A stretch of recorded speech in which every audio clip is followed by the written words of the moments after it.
Today is May Day, also known as International Workers' Day, and unions here in France are hoping people come out onto the streets en masse to protest. This after the president signed the controversial pension reform bill into law. It raises the retirement age from 62 to 64 by the year 2030. President Macron is eager to turn the page after pushing the bill through parliament without any debate, without any vote. Today's demonstration set to be a litmus test for France's unions after protests have lost some steam in recent weeks. We can now go across to Lisa Kamenov standing by at Paris's Place de la République. Good afternoon to you, Lisa. What are we expected to see today? Yeah, so I'm just off Place de la République at France's most symbolic event of the year, the May the 1st March. Now today, usually on 1st of May, you have protests like these happening across France, led by the different trade unions, environmental and political groups. Now today is expected to be a historic day in the country's social history, because for the first time in 14 years, all of the trade unions have agreed to march together, united, to protest over issues such as wages and working conditions, but especially to protest and continue their fight against the government's pension reforms, which were signed by President Macron 2 weeks ago.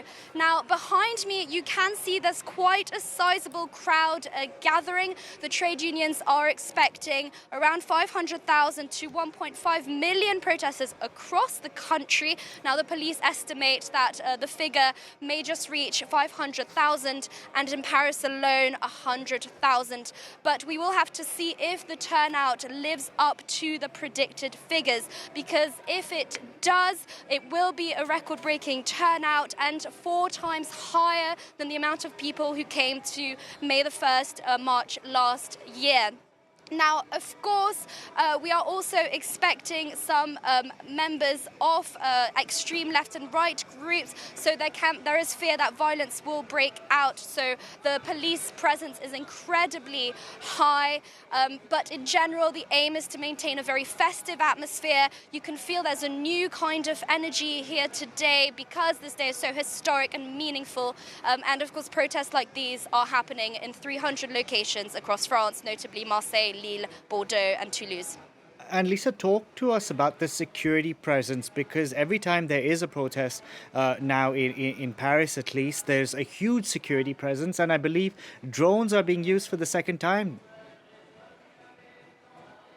Absolutely. So the police are expecting around 1,000 to 2,000 members of extreme groups across the country, and these are extreme left and right groups, but also radicalized members of the Yellow Vest movement. So there is this fear that there will be heavy damage done to property and violence will break out on the sidelines.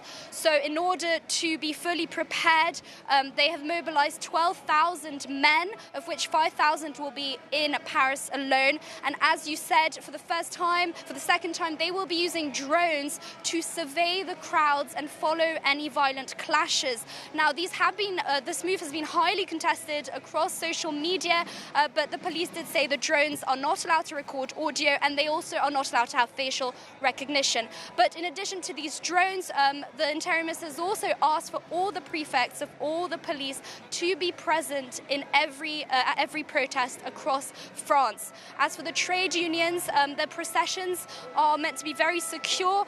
The members are cordoned off and are surrounded by security guards, so no members of the public that are walking beside them on the street can actually enter the procession. So everyone is working hard to ensure that this protest will be extremely secure, but of course we never know how the situation will develop.